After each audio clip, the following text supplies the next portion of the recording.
Hey guys, welcome back to our YouTube channel. Today we make highlighting facts in PowerPoint in this short tutorial. So let's start our today lesson.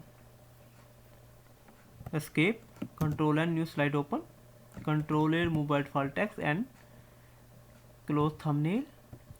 Home and draw here text.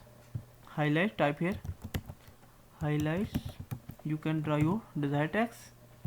Home, font size Arial black. Arial black and increase font size 160. Center,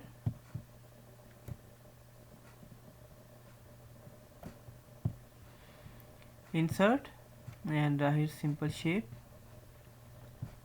no outline,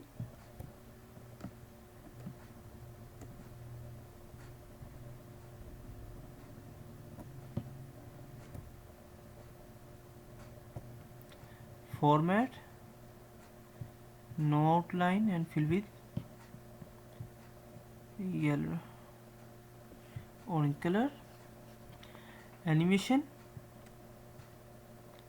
add animation, more enter effect, stretch, press OK. Again format, animation, effect options, from left with previous, increase timing, duration, animation panel, right click here and go to effect options, timing until slide end, press OK and now send it to backward. So press F5. If you like today's short tutorial, please like video, subscribe channel and press bell icon button for more updates. Thanks for watching.